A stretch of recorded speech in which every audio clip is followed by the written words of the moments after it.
Hi everyone. Today's webinar is going to be all about our UCLA summer travel study programs. We're going to go over how to research programs, what they're all about, how financial aid works, how classes transfer, and really everything else you need to know about registering for them. So the first thing you need to know is there are two types of study abroad in the summertime. The names are very similar and it can get a little confusing. So the one type you may hear of that we're not going to talk about today is called UCAP. So you can see that up here. UCAP are the University of California's partnership programs with universities and UC centers around the world. They are offered during the school year, but also during the summer. So that's one type of study abroad we have in the summer. The other type of study abroad, the one we're talking about today, is UCLA Summer Travel Study. And like this says here, these are programs where you explore the world or travel abroad with UCLA faculty members. So UCLA professors are actually traveling abroad with you to go and teach you usually two specific classes. So they're very specific programs. You know exactly what classes you're registering for when you sign up.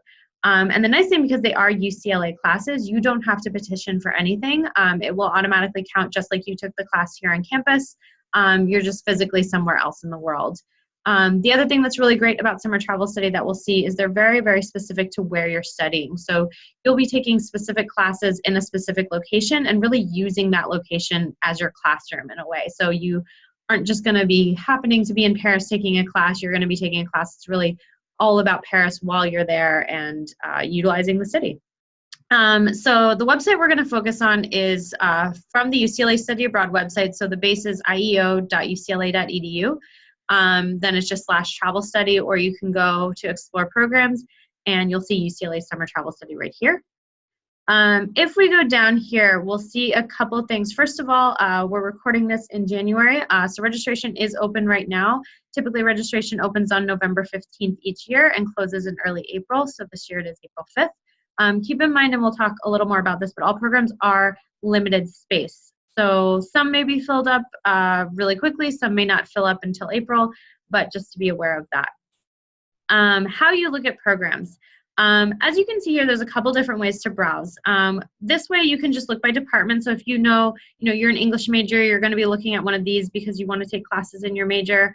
If you're hoping to do a global health minor or a global studies minor or something like that, you have all these.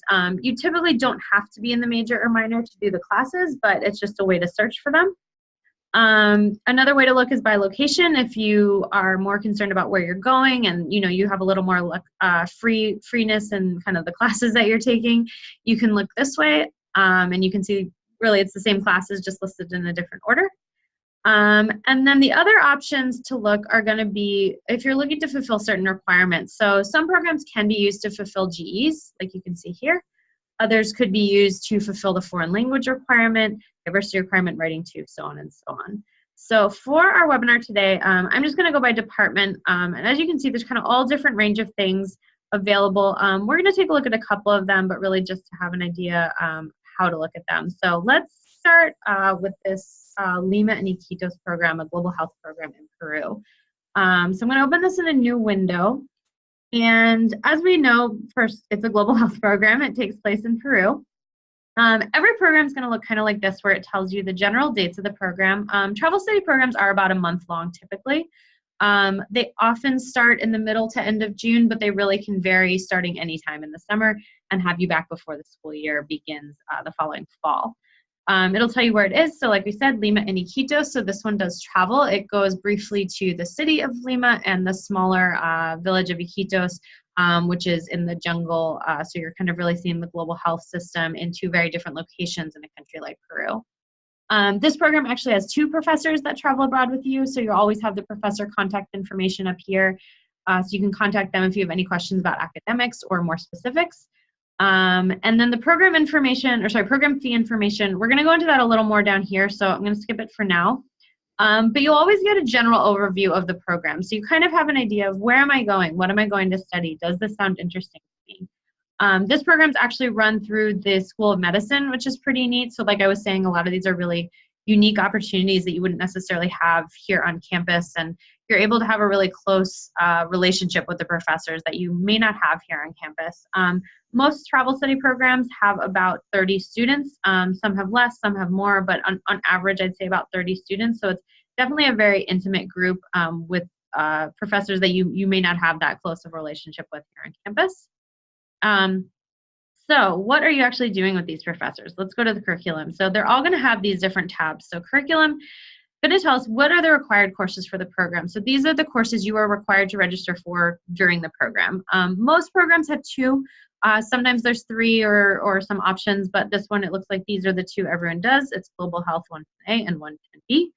And we can see a little more description. What are those actual courses? We've got the name, a little description. It looks like it counts towards the global health minor in both cases. And both of them have, or neither of them have prerequisites. In general, most travel study programs do not have prerequisites. Occasionally they will, and they would be noted on here, just so you're aware. It goes into a little bit more about the syllabus. Looks like that's TBD, grading, things like that. And then, keeps jumping up, the budget information down here. So all of them are going to have a program fee. The program fee is something that includes really the bulk of what you're going to be paying. It includes, in this case, your registration, course fees, all of your accommodation, and program excursions. Some programs, this may include meals. It could, really, I guess that's the main thing. It also does include travel insurance. I know it's not listed here, but kind of main things like that. The other fees are estimated costs. So these are fees that you're not going to pay to us, but we do want you to consider because you're going to have to pay them to somebody else. So students do book their own flights. So we want to give you an estimated cost just for your own budgeting. This also works for financial aid. What financial aid does, or what you can do for your budgeting purposes, is add all of this together. So really a total cost for this program is about, let's see, 7, 8, a little over $9,000 it looks like. That's pretty average for a travel study program. They all tend to be, when you add it up, around 9,000, some a little less, some a little more. And again, you can add this up for your own budgeting purposes. Financial aid is also going to add this up together to really give an understanding, or to give a financial aid package for you. So they're going to package you for this total amount. Just to take a bit of a detour, because financial aid can get a little complicated, there actually is a separate tab over here at the top for financial aid. Let's open that in a new window just to show you where this is. So there's a whole section for UCLA students about financial aid. You can see on here there's how to apply, PowerPoint, a guide, everything like that. So I would definitely take time to read over this. The biggest things to be aware of with financial aid, it's primarily based on your FAFSA, and it's the FAFSA for the upcoming school year. So we are approaching the March 2019 FAFSA deadline, and then the FAFSA will, or the financial aid packages for this year will be based on that for summer of 2019. Other things to know, while you will be fully covered, so like we said, you will be covered for that total $9,000 in your financial aid package. Like this says up here, grants are extremely limited in summer. We just want people to be aware of this so they're not surprised. This isn't really a study abroad thing. It's more of a financial aid summer thing. Summer just has much less grant money available. So most financial aid packages do consist primarily of loans, including Parent Plus and private loans. And this would be both for UCAP or summer travel study programs. Parent Plus loans are loans that you take out with your parents. And private loans are loans that you would take out from a private company. But in total, between all the grants and all the loans, it will cover this total amount. So I always tell students, if you say, you know, I don't have $9,000 laying around, which is quite reasonable, you can take out all of those grants and all of those loans and it will fully cover it. The only additional step, and I'll explain it in here, there's a quick form you fill out much later in the year, usually towards the end of registration in April, to confirm that you have done your FAFSA in order to get financial aid. But I would take some time and read through this if you have more questions about financial aid. And if you have more detailed questions, you scroll down, you have all the alpha counselors and you can contact them directly to get more of an estimate of what they expect you to get for your financial aid package or answer any questions you may have. So let's jump back to the program information. So financial aid and all of that information is here. Budgeting. On location, that is the last tab on our page. So this is kind of the fun one. It tells you where you're living, how is food handled, excursions, things like that. So in this program, you live in centrally located hotels since you are traveling a bit. Sometimes programs are like this in hotels, sometimes they're dorms, sometimes they're apartments. It really depends. And then we kind of give a little information here. On this program, breakfast is provided at the hotels, but no other meals are provided. And you also have a little bit of information about the excursions that you'll be doing, but you get a more detailed schedule much later. So that's generally how most travel study program pages look. I'll show you one other just to have an example, but really they're pretty straightforward and you really know exactly what you're getting into when you sign up. Let's look at the Italian one as another example. So this program is new for this year. It's a program that goes to Rome through the Italian department, more or less for the month of July. And again, we've got our course description, we've got our professor contact information, and under the curriculum, this one's a little bit different because you actually do have a bit of a choice. So you enroll in 2 of the 3 courses listed below. And they tell you again what these courses are. Italian 191, it looks like is an upper division class. Italian 42A, it looks like is could count for a GE, it explains here. And then Italian 1 obviously is the first quarter of Italian that you can do if you wanted to start learning the language, start working on your foreign language requirement, anything like that. But you would ultimately have a choice, like it says, of these 3 classes, which ones you're going to register for.